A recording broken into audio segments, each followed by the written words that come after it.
क्या होगा अगर 3 सोल्जर्स पैसिफिक ओशन में फंस जाए, जहां चारों तरफ पानी ही पानी मौजूद था। उन्हें तो बचने के लिए एक दूसरे का यूरिन पीना पड़ता है। इस कहानी की शुरुआत वर्ल्ड वॉर 2 से होती है, जहां पर यूएसए और जापान की बीच एक जबरदस्त लड़ाई हो रही थी।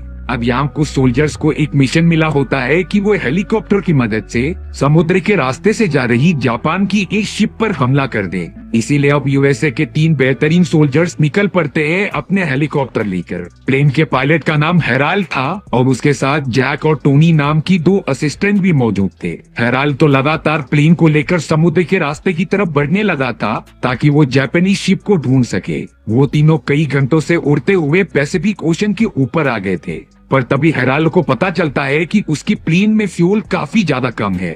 हालांकि जैक और टोनी को जब ये बात पता चली तब वो अपने कंट्रोल सेंटर से कांटेक्ट करने लगे थे, पर अफसोस इसका कोई फायदा ही नहीं होता, क्योंकि वो तीनों पैसिफिक ओशन की ऐसी जगह पर पहुंच गए थे जहां पर कोई नेटवर्क नहीं होता। यानी कि टोनी और जैक कंट्रोल सिस्टम से कनेक्ट हो ही नहीं पा रहे थे। तीनों के तीनों सोल्जर्स पूरी तरीके से बेबस हो जाते हैं कि आखिरकार वो क्या करें। तब जाकर हेराल्ड एंड में टोनी और जैक को ये एडवाइस देता है कि उन्हें अपनी प्लेन पानी में उतारनी पड़ेगी, क्योंकि यही एक रास्ता था बचने का, और शायद से कुछ ही घंटों में यूएस मिलिट्री वाले यहाँ पर आकर उन्हें बचा भी सकते हैं। इसी इरादे से हेराल्ड अपनी प्लेन को तुरंत ही पानी के क्लोज लेकर जाता है, और अब दिखते ही दिखते उनकी प्लेन पानी के अंदर गिर गई थी। हालांकि हेराल्ड को एक्सपीरियंस होने के कारण वो प्लेन से बाहर निकल जाता है, लेकिन टोनी और जैक तो प्लेन के अंदर अभी भी फंसे हुए थे, और अगर उन्होंने जल्दी नहीं किया तब वो दोनों भी प्लेन के साथ पानी के अंदर चले जाएंगे। लेकिन सही समय पर वो दोनों अपना सीट बेल्ट ओपन करके पानी के ऊपर आ जाते हैं।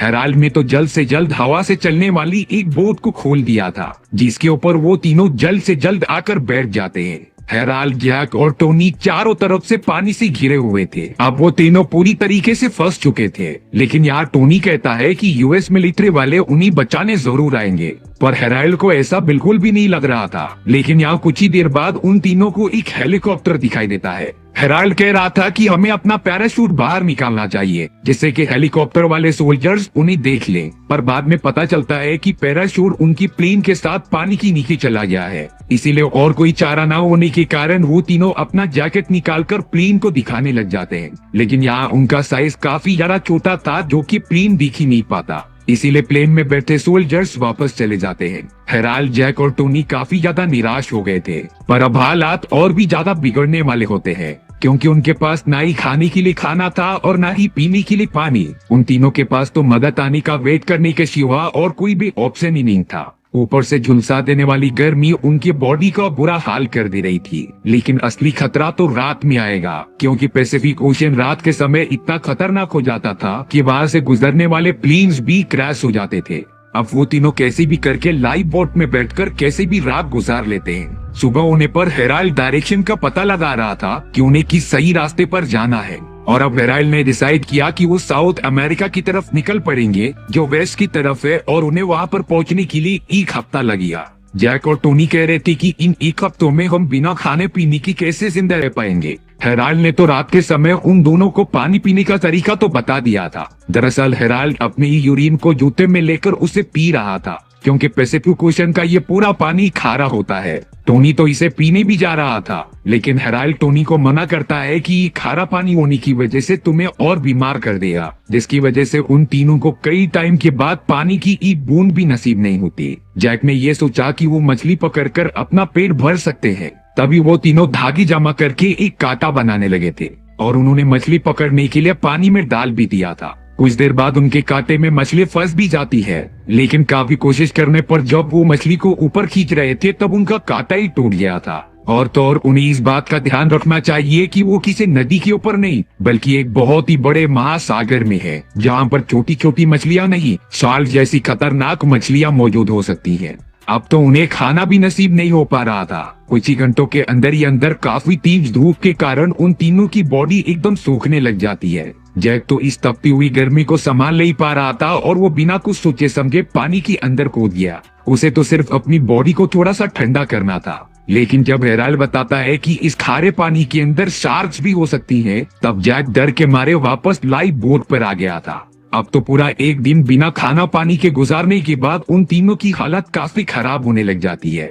यहाँ हेराल्ड अपने आप को ही इन सारी चीजों की वजह मानता था, क्योंकि अगर वो प्लेन को पैसिफिक ओशन से ना लेकर जाकर कहीं और से लेकर जाता तब उनकी हालत इतनी बदतर तो ना होती। यहाँ हेराल्ड के पास एक पेंसिल होती है, जिसकी मदद से हेराल्ड ने डिसाइड किया कि वो अपने अंडरस्टैंडिंग के हिसाब से एक नक्शा बनाएगा, जिससे कि वो तीनों किसी आइलैंड पर पहुंच जाए।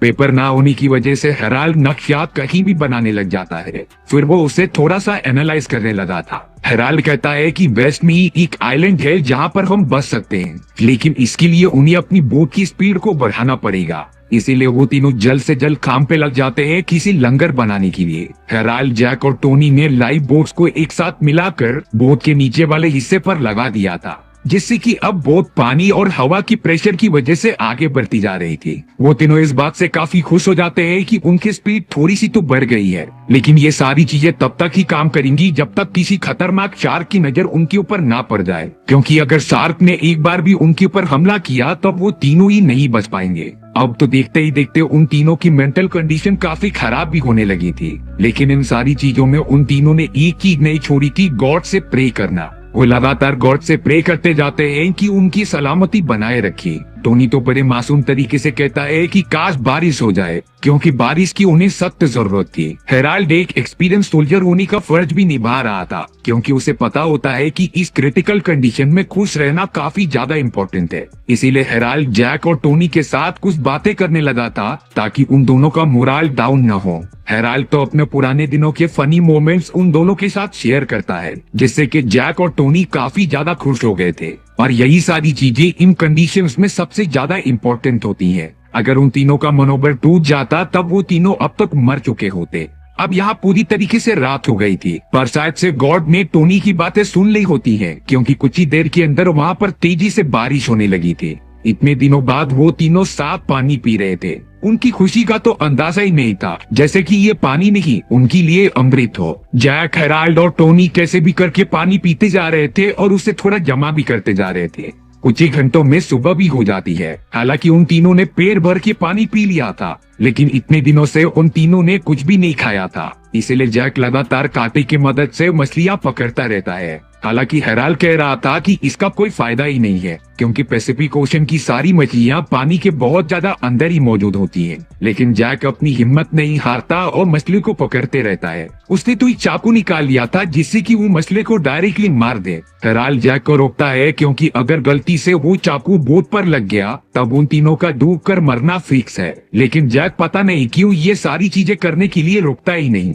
वो लगातार पानी के अंदर मारती जा रहा था। तभी अचानक जैक का वो चाकू कहीं पर जाके अटक जाता है। वो समझ नहीं रहा था कि आखिर ये चीज कौन सी है जो उसके हाथ के पास मौजूद है। हेराल्ड जैक को बड़ी सावधानी से अपना हाथ ऊपर करने के लिए कहता है।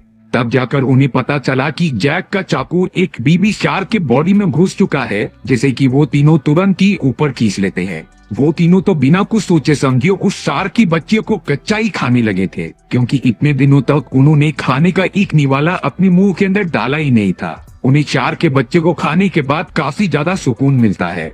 आखिर इस तरीके की परिस्थितियां इंसान से क्या क्या करा देती हैं। पेट भर के खाने के बाद वो तीनों गॉड को थैंक्स कह रहे थे उनकी मदद करने के लिए। और अब हेराल्ड, जैक और टोनी अपने सफर पर आगे भी बढ़ने लग जाते हैं। और थोड़ी ही देर में उनकी नाव की चारों तरफ बड़ी बड़ी शार्क्स आ गई थी, क्योंकि उन्होंने दूसरे शार्क के ब्लड को सेंस कर लिया था। तीनों बड़ी शांति से बोट पर बैठे रहते हैं, क्योंकि अगर एक शार्क ने बोट पर हमला किया तो उनका बचना मुश्किल था। पर थोड़ी देर वेट करने के बाद उन सभी शार्क का झुंड वहां से निकल जाता है, यानी कि उन तीनों की जान बाल बाल बच गई थी। हेराल्ड कहता है कि वो यहाँ से जाने के बाद सबसे पहले अपनी वाइफ और अपनी बेटी से मिलेगा। हालांकि हेराल्ड की बेटी उससे नाराज होगी, क्योंकि उसका कुछ दिन पहले बर्थडे था। यूं ही जैक कह रहा था कि उसकी कोई वाइफ तो नहीं है, लेकिन वो एक लड़की से प्यार करता है और वापस लौटने के बाद वो उससे शादी भी कर लेगा। वहीं दूसरी तरफ टोनी काफी ज्यादा उदास था, क्योंकि उसे चाहने वाला कोई भी नहीं होता। उसकी ना ही तो वाइफ थी और ना ही कोई गर्लफ्रेंड। तब जाकर जैक ने टोनी को ये कहा कि वो उसकी बहन को डेट कर सकता है, क्योंकि जैक की बहन कुछ दिनों से बॉयफ्रेंड को ढूंढने के चक्कर में पड़ी है और टोनी जैसा अच्छा इंसान जैक की बहन के लिए एकदम परफेक्ट होगा। टोनी भी इस बात से काफी ज्यादा खुश हो गया था। वो तीनों अब साथ में आगे का सफर तय करने लग जाते हैं। उन तीनों को पैसिफिक ओशन में अब पूरे 15 दिन बीत चुके थे। इतनी दिनों तक इस हालत में रहने के बाद उनकी मेंटल कंडीशन और पूरा बॉडी का स्ट्रक्चर चेंज होने लग जाता है। जैक ने यहाँ पर टोनी से एक गन मांगी थी, और इस कंडीशन में भला कोई गन क्यों मांगेगा। इन सारी चीजों का मतलब एक ही हो सकता है कि जैक खुद को और अपने दोस्तों को मारना चाहता है, पर जैक गन उठाकर हवा में चला देता है, जिससे कि बुलेट जाकर डायरेक्टली एक बर्ड को लग गई थी। वो बर्ड पानी में गिर जाता है। हेराल्ड तो तुरंत उस पंछी को पकड़ने के लिए पानी में तैरने लगा था। उसने बर्ड की डेड बॉडी को ले लिया होता है, पर तभी टोनी और जैक कह रहे थे कि हेराल्ड की जस्ट पीछे एक शार्क है जो लगातार उसके तरफ बढ़ रही है। इसीलिए हेराल्ड काफी तेजी से अपनी बोट की तरफ पानी लगा था। एक टाइम पर लगा कि वो खतरनाक शार्क हेराल्ड को खत्म कर देगी, लेकिन हेराल्ड बोट पर आने में कामयाब हो जाता है। वो शार्क बिना कुछ किए बोट के नीचे से ही गुजर गई थी। ये दूसरी बार था जब उन तीनों की जान जाने से बाल बाल बची। अब बिना कुछ देरी किए हेराल्ड, टोनी और जैक उस मरे हुए पंछी को खाने लग जाते हैं, और अब उन्हें इन्हीं सारी चीजों से अपना पेट भरना पड़ेगा। कई दिन इसी तरीके से और बीत गए थे। अब तो उन्हें हेलोसिनेशन भी आना स्टार्ट हो गया था, जैसे कि जैक को एक बार पानी में कोई आइलैंड दिखाई देता है, लेकिन वो भी उसके दिमाग का वहम था। वहाँ पर तो ऐसा कुछ भी नहीं होता है। अब तो जैक और टोनी की मेंटल कंडीशन इतनी ज्यादा खराब हो गई थी कि वो इन सारी चीजों का दोस्त हेराल्ड को ठहराते हैं, क्योंकि हेराल्ड भी प्लेन चला रहा था और उसकी गलती की वजह से हम सब यहाँ पर फंस गए। काफी ज्यादा कहने पर हेराल्ड अपनी गलती मानता है, क्योंकि प्लेन उड़ाते टाइम वो कुछ समय के लिए सो गया था और तभी उनकी प्लेन रेस्ट्रिक्शन एरिया से दूर आ गई। पर अब जैक और टोनी को भी पता था कि हम यहाँ पर लड़ मर तो नहीं सकते, इसीलिए टोनी ने बड़ी समझदारी दिखाई और गन और उसकी बुलेट को पानी के अंदर फेंक दिया, ताकि मानसिक स्थिति खराब होने के कारण वो तीनों एक दूसरे पर वार न कर सके। तभी हेराल्ड को एक आइडिया आया। उसने अपने शूज को काट कर चप्पू बना लिया था, जिसकी मदद से वो आगे बढ़ सकते थे। इतने अच्छे प्रयास की वजह से टोनी और जैक भी हेराल्ड की मदद करने लग जाते हैं, और अब वो तीनों लगातार आगे बढ़ते ही जा रहे थे। पूरे 25 दिन बीतने के बाद उनकी हालत ऐसी हो गई थी कि वो पूरी तरीके से पैरालाइज हो गए थे। उनके शरीर में सिर्फ जान ही बची थी। हेराल्ड भी अपनी बची हुई सारी उम्मीदें छोड़ चुका होता है, और अब उन तीनों ने अपना अंत एक्सेप्ट कर लिया था। हेराल्ड तो डर के मारे खारा पानी ही पीने लग जाता है, क्योंकि वो वैसे भी मरने वाला था, तो इससे अच्छा पानी पी कर मरे। अब कुछ दिनों के सफर के बाद टोनी जब अपनी नजर दूर घुमाता है, तभी उसे अपने सामने एक आइलैंड दिखाई दिया था। जब हेराल्ड और जैक भी उसे देखते हैं, तब उनकी आंखों में आंसू आ गए थे, क्योंकि ये रियलिटी में एक आइलैंड था। वो तीनों अपनी पूरी कोशिश करके आइलैंड की तरफ बढ़ते ही रहते हैं, और अब आइलैंड के किनारे पर आने के बाद वो तीनों रेत पर ही लौटने लगे थे, क्योंकि उन्होंने पैसिफिक ओशन में पूरा 1 महीना बिताया था, और इतने दिनों में उन्हें धरती और जमीन क्या होती है ये तो पता ही नहीं था, जिसकी वजह से वो तीनों अपने आप को खुश नसीब समझने लगे थे। तीनों बड़ी हिम्मत करके चलने लग जाते हैं, और तो और उन्हें साथ में एक छोटा सा बंकर दिखाई दिया था, जहाँ पर कुछ लोग भी मौजूद थे, यानी कि वो तीनों पूरी तरीके से बच चुके हैं। शॉकिंग बात यह थी कि ये पूरी कहानी एक रियल इंसिडेंट पर आधारित है। इन तीनों की तरह रियल लाइफ में 3 US military soldiers Pacific ocean में 1 महीने के लिए फंस गए थे। बचकर वापस लौटने के बाद उन्हें एक बहादुरी के लिए मेडल्स भी मिला गया, और साथ ही साथ टोनी ने जैक की बहन से शादी भी कर लेते। इसी के साथ हमारी ये सर्वाइवल मूवी यहीं पर खत्म हो जाती है। आपको ये मूवी कैसी लगी बताना भूलना मत। मिलते हैं इसी तरीके की नई मजेदार कहानियों में।